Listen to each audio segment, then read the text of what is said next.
Welcome to Inside the Burrow, the FAU podcast for and by FAU fans. Inside the Burrow is presented by the FAU Owl's Nest. Follow us on Twitter at Inside the Burrow.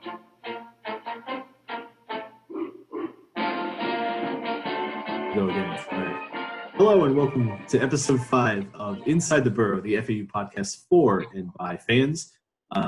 I am Dan. I'm joined by Jack and Shane as usual.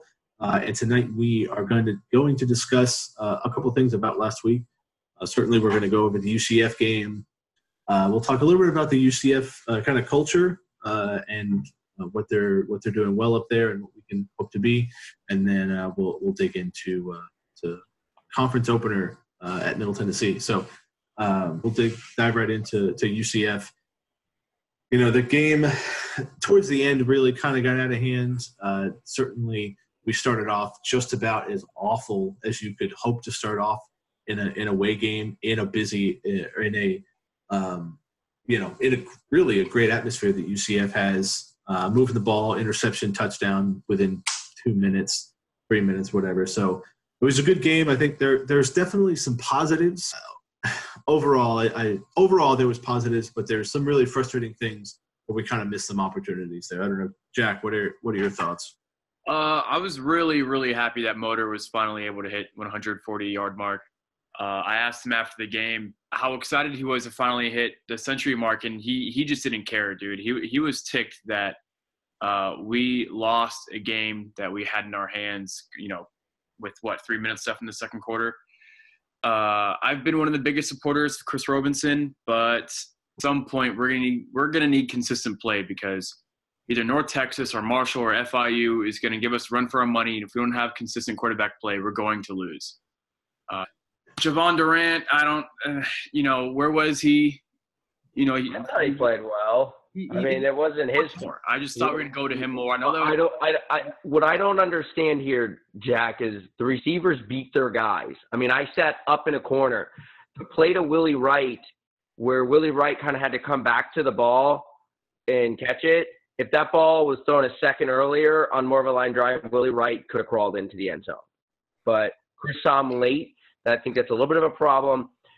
I know there's a lot of harshness on Chris, and he did not play well. He was awful on Friday. I think he was late to a lot of throws. I think 2 of the interceptions were that's where I was going to throw it before the play even happened. The first one was just, we're going to go play action, pop pass to a tight end. Every spread offense runs, and they're all over it.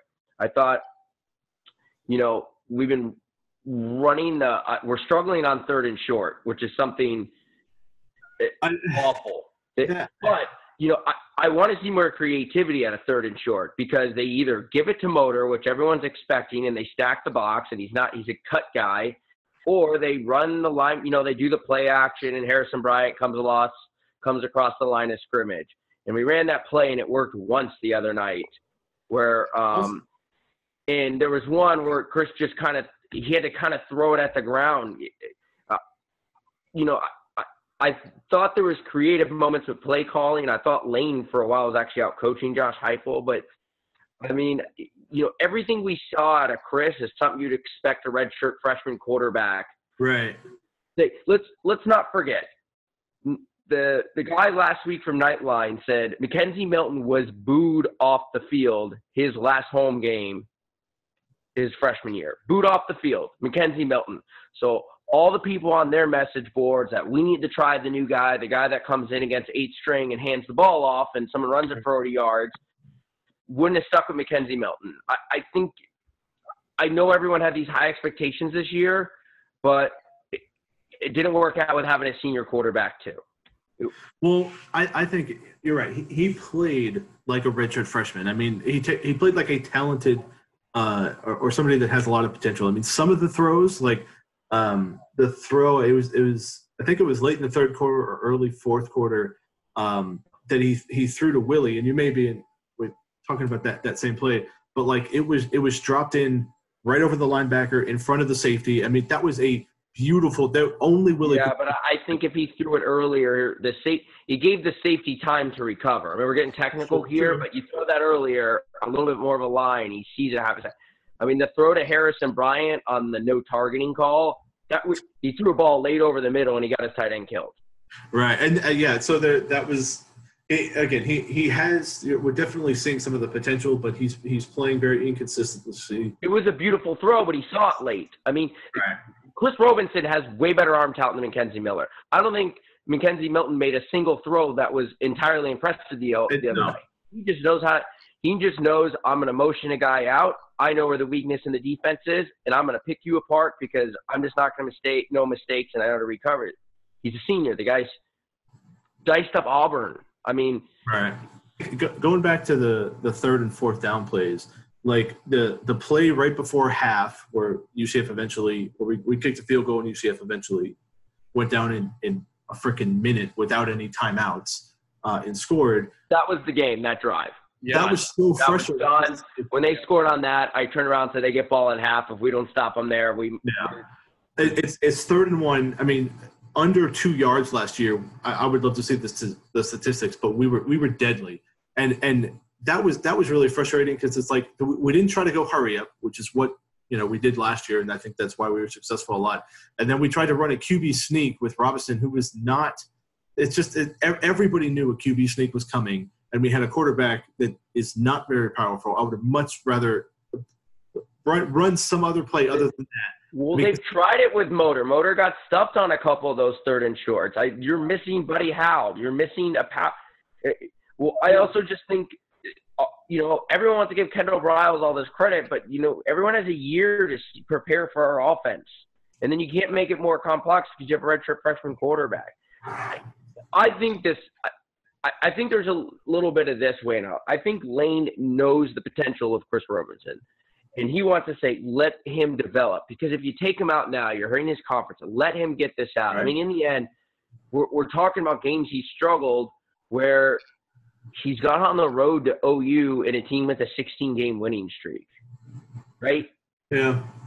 I mean, it was just. I mean, I wonder what will happen again when we played competition that was similar to FAU. Lower than FAU with Bethune. And kind of similar with Air Force, he did really well. I mean, it was just bad. It was really frustrating. He finished with like 125 yards. I don't know. So it's certainly something to keep our eye on. Again, you think in the long run. If he struggles the next couple of weeks, then the conversation's real. But I mean, Rusty Smith wasn't good his first year. Let's go look at Rusty Smith's redshirt sophomore stats. God awful. I remember people chanting for Sean Clayton to come back. Yes, thank you. But another thing about like the upsets is a lot of times the other team's quarterback is a true freshman, or gets injured, so the backup plays. Like without Mackenzie Milton at the helm of UCF right now, that game is a whole lot closer. Yeah, and what came out today was Virginia Tech, everyone wants to go, how does ODU do it? Well, they were at home, but Tech sleptwalked to that game. No one's going to convince me differently. And Virginia Tech's quarterback broke his fibula. Yeah. So maybe if we would have broke Mackenzie Milton's fibula in the first quarter, we would have had a chance. Yeah, I think a lot of that is just your quarterback gets hurt, you're on the road. You didn't practice that hard this week because it was ODU and you thought you were going to walk through them. I think two of the worst things, and we'll talk about UCF's atmosphere kind of leading with this, was with OU and UCF, is for both these teams marked as a big game. They came in, no one slept long. They knew we were good. I said that was one of the worst things that happened with OU. All year they were hearing how FAU was upset alert, and they reminded them, we're not going to walk through this one.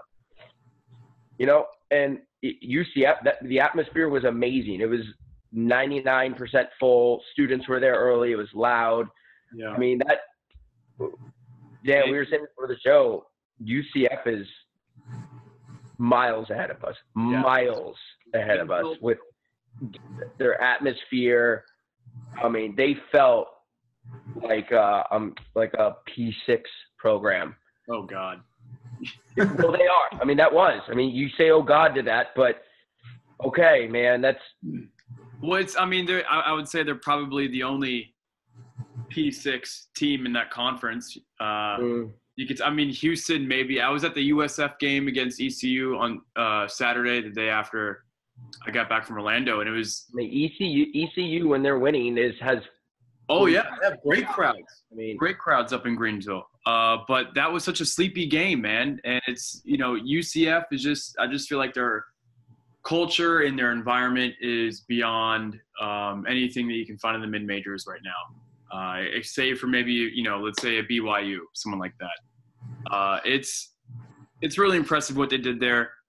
Shane and I were talking earlier, and if we could just emulate like half of that, I'll be happy. It's really impressive what they have going on. And going back real quick to when you guys thought the game was over,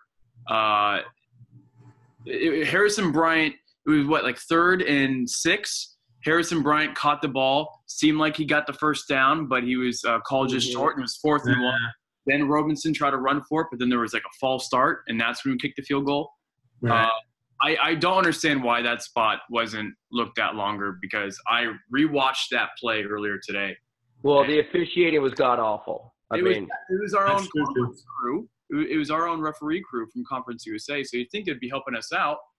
But it just goes to show how bad CUSA refs really are. The 2 targeting calls that were picked up, those are textbook. It's just the second one. The first one, I was like, okay, but the second one, the guy was so defenseless in the air. The defender left his feet. Yes.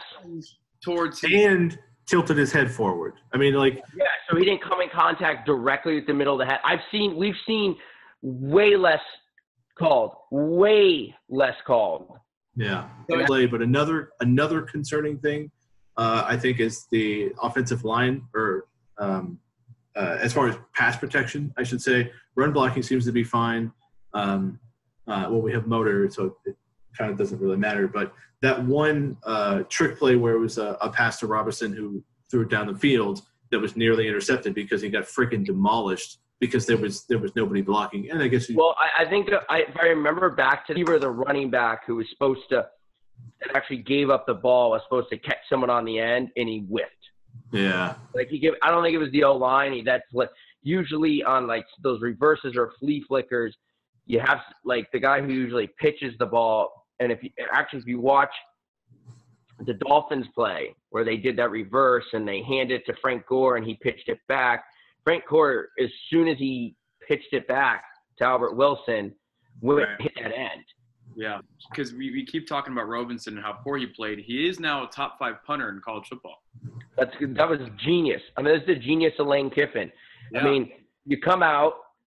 We should do that every time. Every coach should do that. If you have a quarterback that can punt it a little bit, we're inside the 45. We're going to run our offense out there. You drop the safety back. It's 10 versus 11 football. Bingo. No, we're going to pooch kick it. And then the one time we actually do set up the punt, Hearns takes it for 20 yards? Yeah. It was brilliant. I thought Lane called some good audibles too on the first score, on the kind of the draw. You could, and I said, I was in the stands, I'm like, well, we know who's calling the plays. Will anyone tell you different? Lane will give the answer, we work together on it, which is true. And there might be series or plays that are handing down. But man, when it's 3rd and 5 in the red zone and there's a big situation, the quarterback was looking over to Lane, and Lane's standing 2 yards out on the field, signaling, pointing. Lane's in those situations. Lane is, I think, handling some of those big calls and some of those he's looking at the defense, seeing it, and he's giving the audibles and the checks to Chris. And I think we ran those checks. A lot of those plays worked out. Chris just isn't there yet to do those checks himself. Mackenzie Milton is. Especially in the second quarter, when we started to get some confidence and the defense could get some stops. It was definitely there and it was working. It was just really cool to see all the FAU fans go up. It was really cool to see all the FAU fans celebrate the 2 motor touchdowns. The first one was awesome. The second one, I could hear everyone from the press box. Everyone was so excited. It was really cool to see. And it just sucks that we could only play 15 minutes and we had to lay an egg afterwards. Yeah, I mean, there was at the 14-0 mark, you're like, oh God, Oklahoma again. Where are we drinking? Yeah. I mean, it was nice. Go ahead, Jack. So it means we were able to learn that, hey, we can keep ourselves calm. Defense can get a stop if they need to. Our defense has been pretty suspect recently all year, I should say. Offense can remain calm. So that's good to see the team mature in that sense. But they need to make it a complete game out of it. They can't just say, okay, here's one quarter, we tied it, we just took the lead off a field goal, the defense can now let up. No, you got to finish off the half and don't get torched, 80, 85 yards downfield while Mackenzie Milton, gets to go ahead and score right before half. It's just waiting for it to become a complete game. Maybe we should talk about the defense for a bit, in particular the secondary. I know there's a lot of conversation. If you read everything Jake wrote this week, I mean, there's 4 or 5 questions popped off about the defense. And, is it too complex? Is it Tony, is it Peck? And, from speaking to someone who, close to the program who knows this, right now there's just a lot of missed checks in the defense, and there's a lot of blown coverages, there's a lot of unsure, and there's not I don't know where the first down marker is.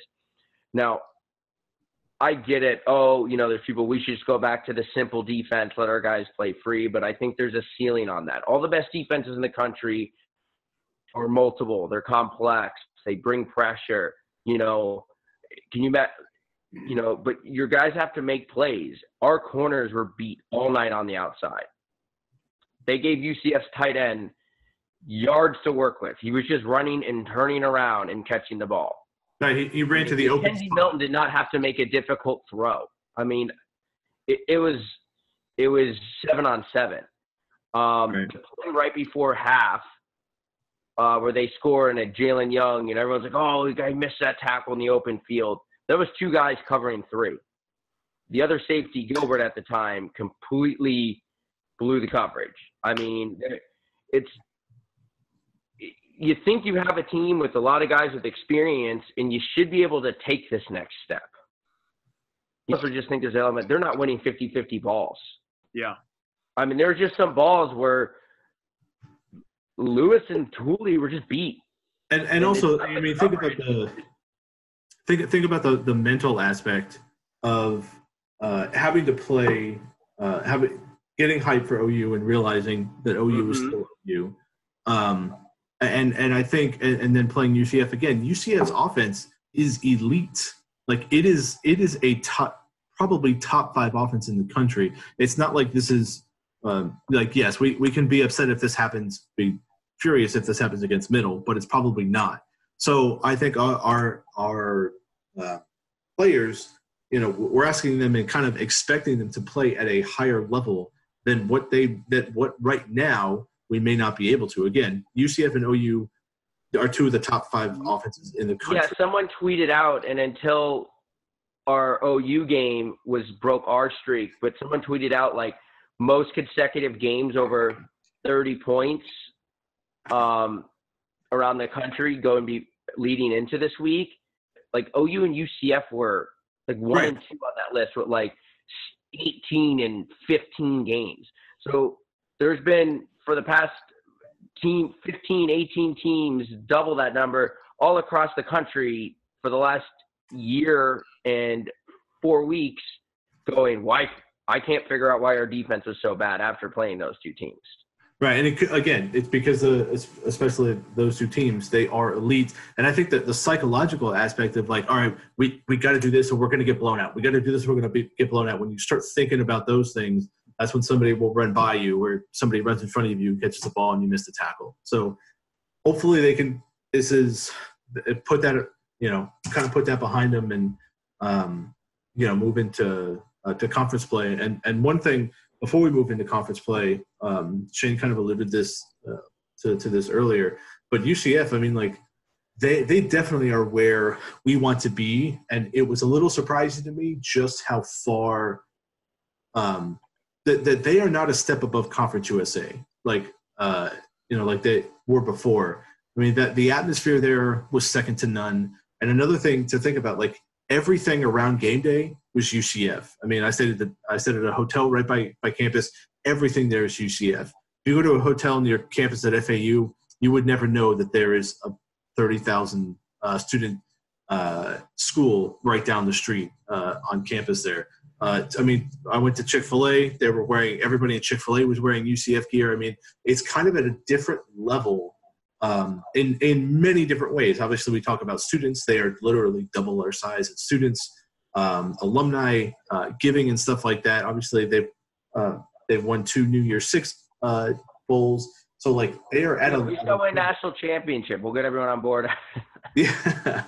So I think that was kind of it's cool to see, but I think it also kind of brought me back to reality. Like, okay, FAU, we had one great year recently. UCF has had, honestly, they've had a couple. They've been able to take advantage of what they've been given, and then the national championship thing, kind of how we are riding the motor for Heisman. Even though he has no chance of winning the Heisman, but we're still going to ride that. So people from ESPN, people from Fox Sports and stuff like that, they get the information and then they share that. FAU had that promotion where they send out the little card. It says "Motor for Heisman." Excellent, genius marketing campaign.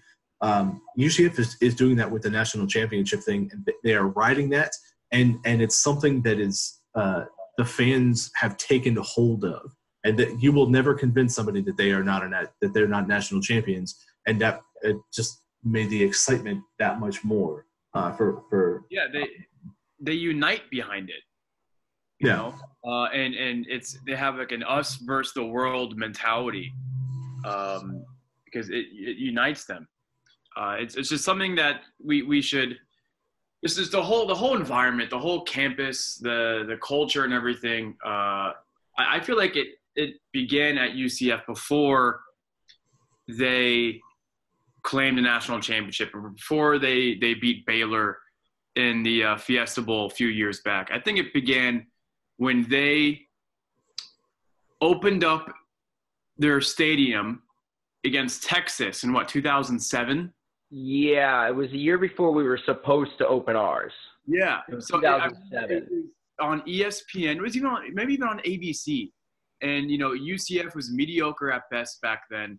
They had Kevin Smith, but they gave Texas one of the biggest scares Texas has ever had.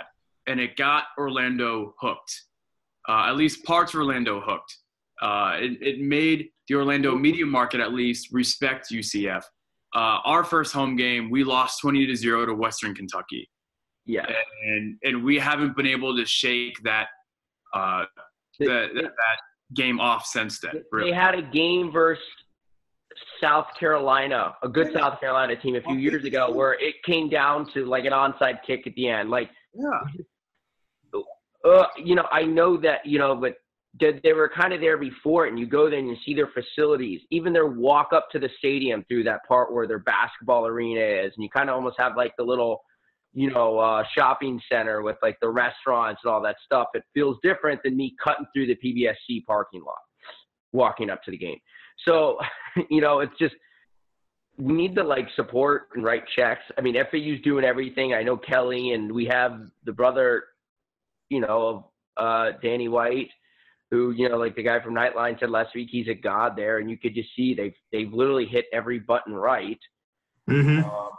But, I think Lane made a good point before the season. It's just, UCF came close against Texas. They had those games versus South Carolina. We're talking years ago, and I think we all wanted it to happen so fast. But, when leading up to OU, Lane was just talking about, he goes, hey, let's just not forget we went 3-9 3 years in a row before this.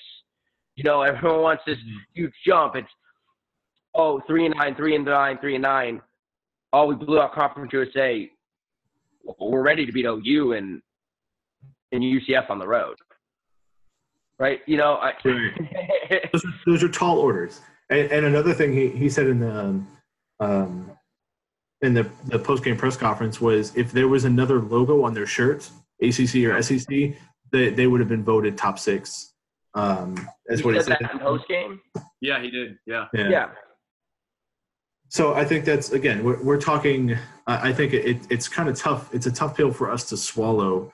And all that being said, with 8 minutes in the fourth quarter, we were down by 12 points.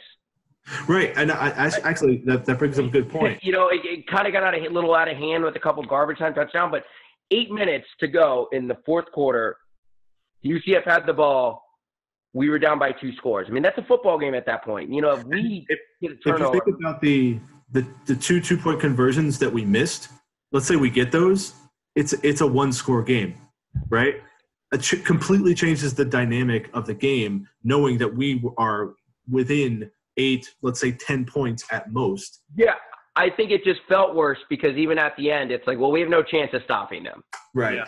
Yeah, defense had been on the field for too long. Yeah, it's just we had no chance to stop him. So even when we were down the fourth quarter, down 2 scores, the way we were moving the ball, you're like, normally you're in a game like, we're in this, man. A couple plays go our way, and they don't come down to a crazy college football ending, and who knows what could happen. But at that point, I was like, 2 scores, we're going to need 2 stops. And we can't. Wasn't going to happen. Yeah. So, all right, well, let's, we kind of talked about that. We got that out of our system. Hopefully the team did as well, and we'll move on to Conference USA play. So, like Jack mentioned on Twitter, take a deep breath. Remember that we were 1-3 last year. We had just lost to frickin' Buffalo, who was 4-0 by the way this year. Damn, dude! I got in the Twitter, man. Go look who they played. Right, they're still 4-0. So, but the picture best win is Rutgers. Last year. Oh wow! This year, last year we were 1-3. This year we're 2-2, and I think we're in a better situation, whether we want to think about it or not. Yeah, I was going to do it, but I love that Al Tadaq posted the Buffalo thread. I mean, just go read the same people with the same complaints. I mean, there was a thread, there was someone posted, Driscoll should never throw a pass in an FAU uniform again. Is that me? Yeah. It could have been me. I don't know. I mean, it was just hilarious reading it all. I mean, so, go ahead, Shane. No, it's why I'm more confident. I just have confidence in the coaching staff. This isn't to me. I look at Lane and I'm like, he'll figure it out. Maybe that's a little blind, but Lane's career winning percentage, despite everything in college football, is 48-26. With everything Lane has done and all the craziness and up and downs and losing scholarships at UCF, he's a 48-26 coach. The defense definitely worries me, but I was just so seeing that second quarter again today. The second quarter of the UCF game really, really reminded me of how good of a coach Lane is. How good these players can be when things are calm, they have confidence. So I'm confident again. Waiting for us to make it a complete game. Middle has always given us trouble, so I think it's going to be a really good test playing the Fighting Stock Stills. We've never won in Middle. Yeah, right? Never. I'm pretty sure.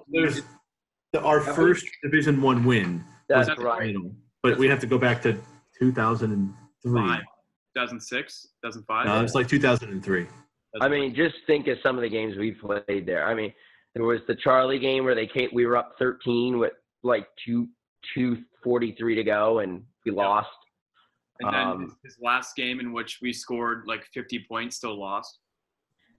55. Yeah, well, that's the Hail Mary as well. The Hail Mary, the Tuesday night Hail Mary Sunbelt game. Yeah. So they've always been our nightmare. So it was nice to finally get the W over them last year, but the game was sloppy. It was with their backup quarterback. I think it was his first game, I want to say, since Stockstill got hurt. Right? It was right after they beat Syracuse, wasn't it? Yeah. Maybe 2 weeks. It was soon after. And Stockstill went down against Syracuse. So, and they're coming off a bye. Yeah, man. They looked at times okay against Georgia on the road. Their touchdown drive was really impressive. So Georgia averaged now granted we could talk for OU, but Georgia doesn't have the running game OU did with Rodney Anderson.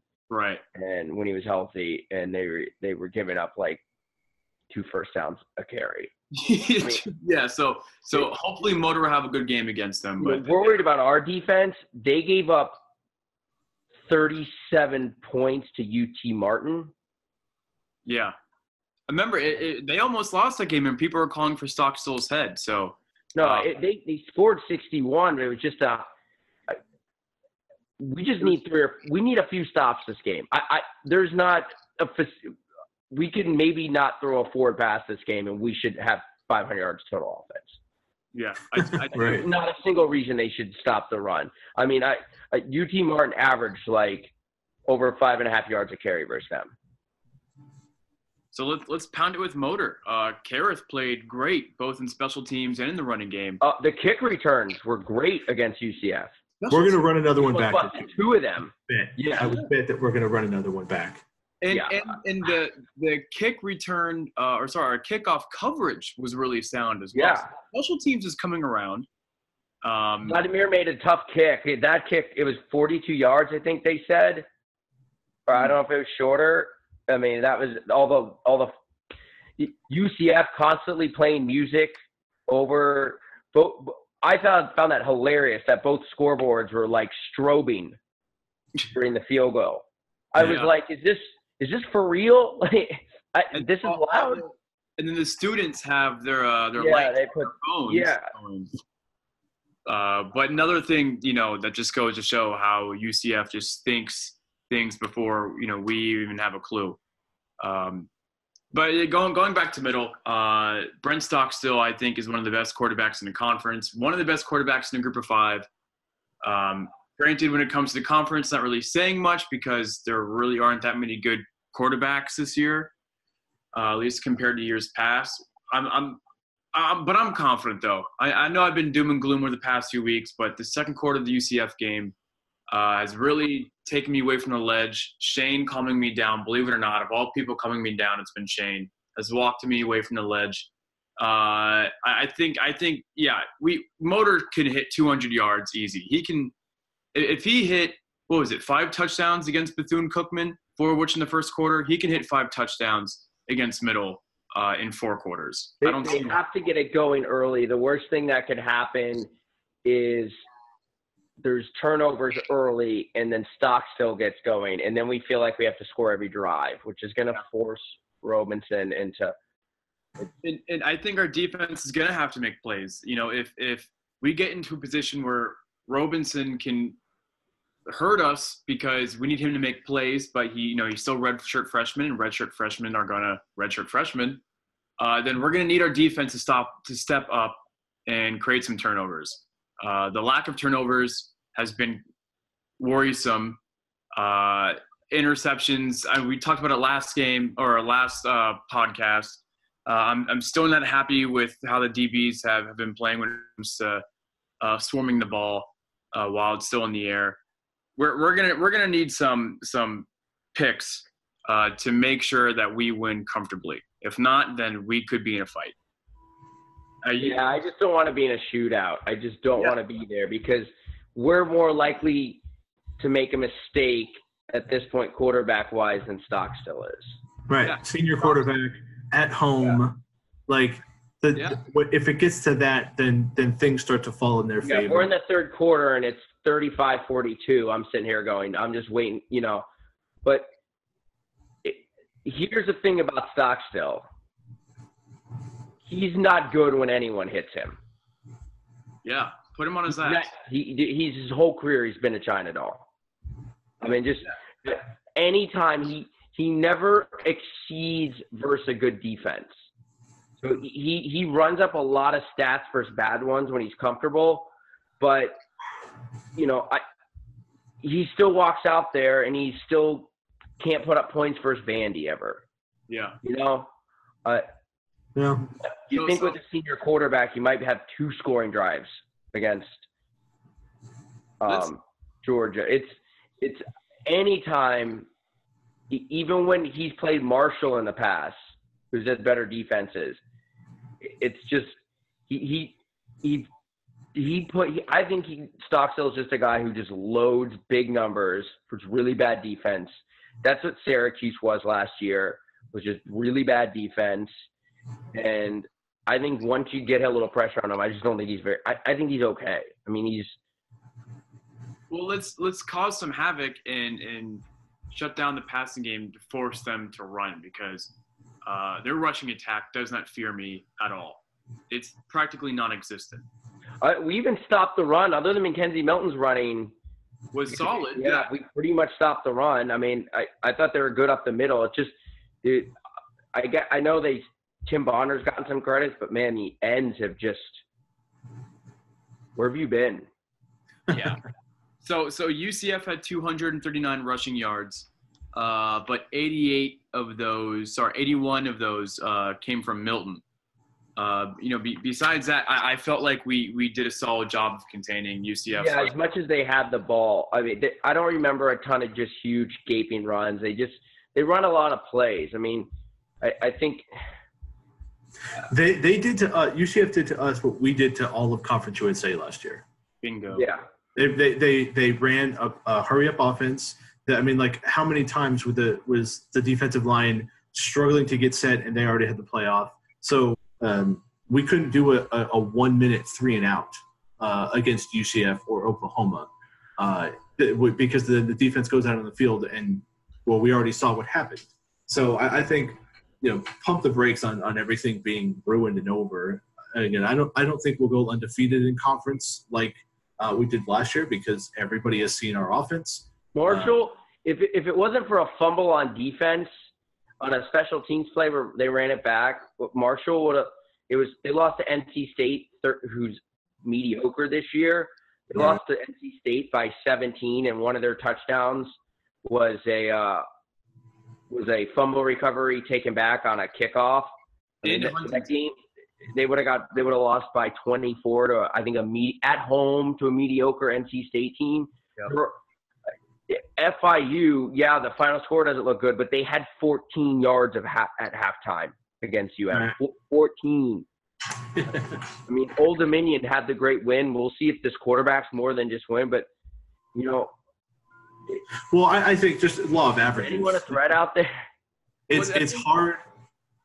It's hard to go undefeated 2 years in a row. I mean, Alabama has the best players, and they don't win a national championship every year. So I'm not going to be surprised if we lost more than 2 games in conference. I'd be surprised.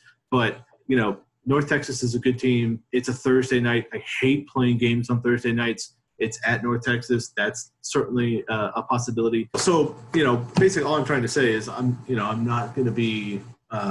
I'm not going to be surprised if we lose a conference game, but that doesn't mean that the whole world is. This one scares me the most. Yeah, and I'll tell you why. I think this. Everyone's circling North Texas. If we go out and win these next 2, go to Marshall, and it starts to look better, I think by the time we get to North Texas, we'll be a different team again. Right. Obviously, if you come out and lose this week and not that good, it's not going to matter. Then they all become issues. But I think if we win these next 2, and you go to a bye, and they look better against similar competition, I think there's going to be an element of, it was more the competition why we didn't look good against UCF. And every week you hope Robinson gets better. It's about FIU struggled against Miami. They didn't struggle. Yeah, they had 14 yards. Yeah, they can't score. Marshall looked at home against NC State, so we shouldn't be so down on ourselves and so doom and gloom.